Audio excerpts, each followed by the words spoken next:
Alright, so Daniel Radcliffe is done with Harry Potter, and now he's in a new role where he's in a haunted-ass house, and he's got no Patronuses to help him this time. Last Potter joke, swear.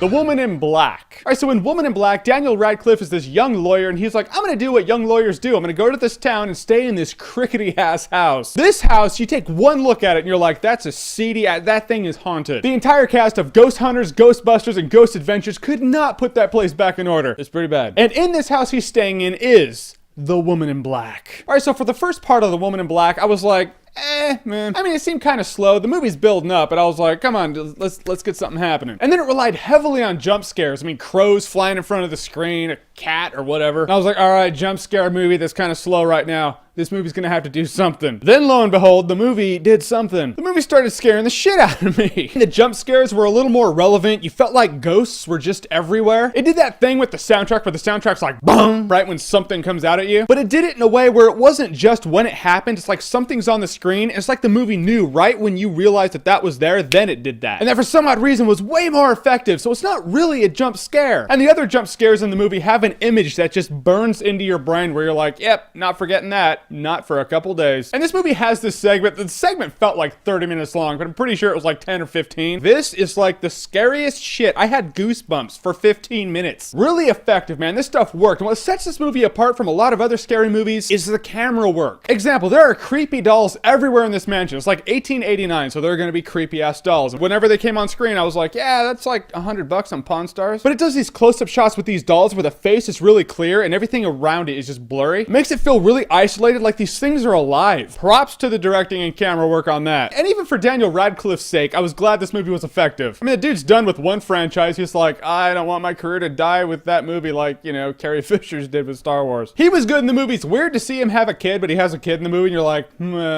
that's right. He's not Harry Potter. That's not a Potter joke. It's different. I was just making a point. You may find the first part of the movie slow, but in the end, this movie had some really creepy parts, goosebumps all over. I was thinking about this movie when I got home. My eyes were playing tricks on me when I was walking out to my car. That's what I'm talking about. That's what I need when I come out of a movie like this. It needs to stick with you. In the end, this movie is a creepy ass time, no alcohol required. If you like scary movies or horror movies, this is your movie. Check it out. So if you've seen The Woman in Black, what did you think of it? And if you haven't seen it yet, what's that movie that just gave you goosebumps, man, that just stuck with you? Comment below, let me know. This movie's still sticking with me. I got these lights on. If these lights weren't on, be in that corner. It would be sad. And as always, if you like what you've seen here and you want to see more, click right here to see more.